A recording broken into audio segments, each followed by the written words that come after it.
Sobat Kairos yang dikasihi Yesus Kristus, firman Tuhan pada hari ini 2 Timotius pasal 2 ayat 9. Demikian. Karena pemberitaan Injil inilah aku menderita, malah dibelenggu seperti seorang penjahat. Tetapi firman Allah tidak terbelenggu. Sobat Kairos, setiap dari kita pasti ingin diberkati oleh Tuhan. Namun kita enggan, bahkan menolak, bersungut-sungut, marah bila kita mengalami penderitaan. Dengan jelas Alkitab memberikan banyak contoh kepada kita.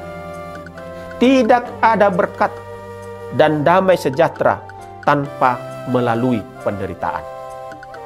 Nasihat Rasul Paulus kepada Timotius berkaitan dengan penderitaan. Sebab itu, hai anakku, jadilah kuat oleh kasih karunia dalam Kristus Yesus. Ikutlah menderita sebagai seorang prajurit yang baik bagi Kristus. Artinya, penderitaan sudah menjadi bagian dari kehidupan setiap pengikut dan yang percaya kepada Kristus Yesus. Sobat Kairos, isu yang berkembang saat ini mengatakan kesuksesan hidup jasmani menjadi bukti orang tersebut diperkenankan Allah. Isu semacam ini merupakan falsafah teologi kemakmuran. Harus diakui, murid-murid Yesus pun sulit menerima apa yang dimaksud Yesus tentang penderitaan. Dalam pengikutan bersama Yesus Kristus, para murid ikut bersorak menyaksikan mukjizat-mukjizat yang diperbuat oleh Yesus, dan nama mereka ikut terangkat. Tetapi saat Yesus memberitahu bahwa ia akan menderita, Petrus langsung menarik dan menegur Yesus agar penderitaan itu dijauhkan darinya.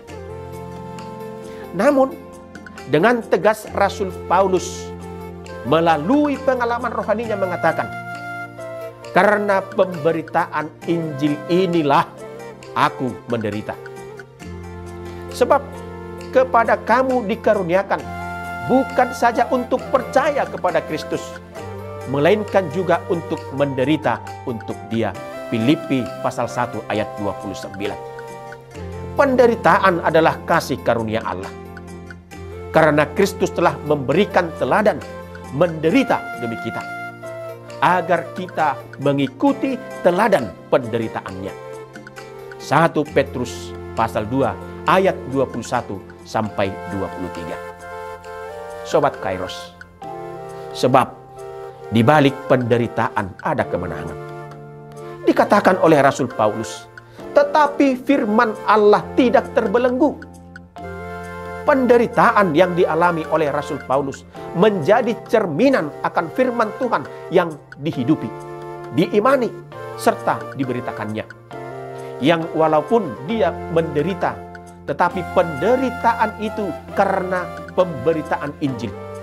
Penderitaan itu merupakan konsekuensi dari keterpanggilannya sebagai pemberita Injil Kristus.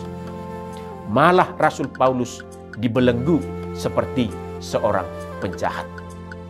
Seorang pemberita firman serta seorang percaya kepada Kristus. Penderitaan, penganiayaan, bencana yang datang silih berganti sudah menjadi bagian dari hidupnya. Namun, sikap yang bagaimana yang dibutuhkan, dipegang oleh setiap pemberita firman dan seorang percaya.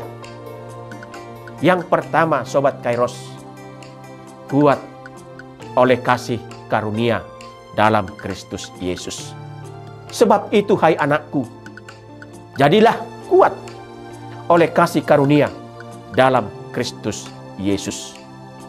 Dan yang kedua, sabar menanggung semuanya bagi orang-orang pilihan Allah. Karena itu aku sabar menanggung semuanya itu bagi orang-orang pilihan Allah. 2 Timotius pasal 2 ayat 10a. Yang ketiga, fokus pada tujuan dan mata tertuju kepada Yesus.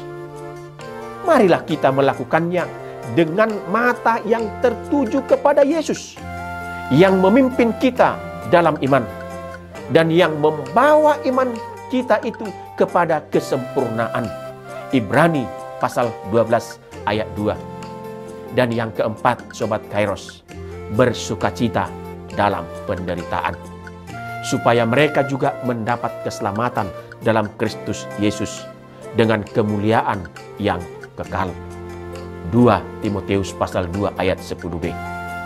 Sobat Kairos yang dikasihi Tuhan Yesus Kristus, selamat beraktivitas, tetap semangat, dan tetap menjaga kesehatan. Amin.